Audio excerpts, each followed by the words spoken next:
Hey guys, it's me. I was just in the mood of making a brief video on a nice sequence of diminished seventh chords. This is definitely a gimmick that received a certain hype around the Chopin Liszt area, but actually you can hear that one in all kinds of music from the first half of the 19th century. So let's just call it a standard. Czerny even addressed it in his instructions on the Fantasy. I'm gonna embed my version of this idea in a little prelude so you can get an impression what this is actually about.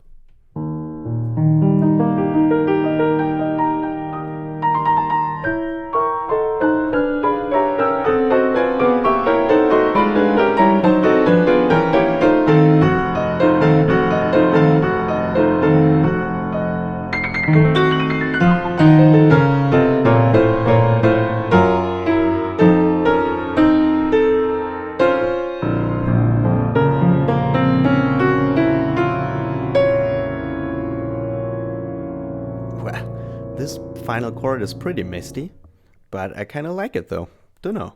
The progression behind this sequence is actually primitive. It's basically a diminished seventh chord that's been shifted down the chromatic scale.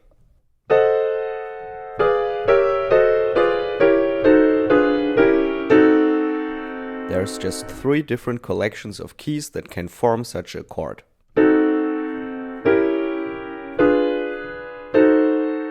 That very last transposition contains the identical collection of keys as the first one. I'd say it's totally necessary to know that there are just 3 of them and how each of them looks like on the keyboard in each position. To get into that romantic keyboard style, I designed specific voicings for that sequence, and I'd say this is a crucial element. So instead of that closed position, I choose a more dispersed one. So in this case, this means dropping the B.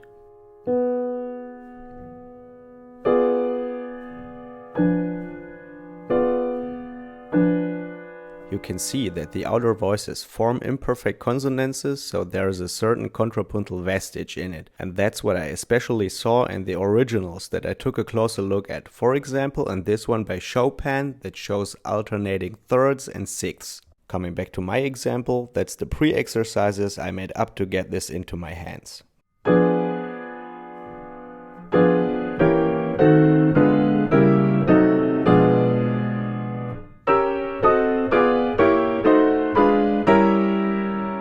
And as arpeggios.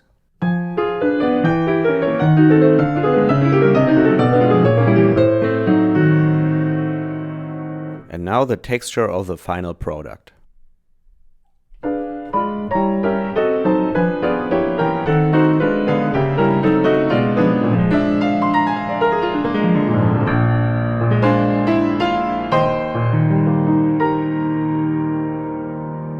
If you're interested in more stuff like that, you can check out my video on Romantic for Bourdons, where I present and explain 9 different styles in thorough detail and provide additional exercises just like you saw in this video. Another video that might be interesting for you is on modulation, where I ramble as well on 2 different chromatic sequences. You can find the links to both videos in the description box. Thanks for watching!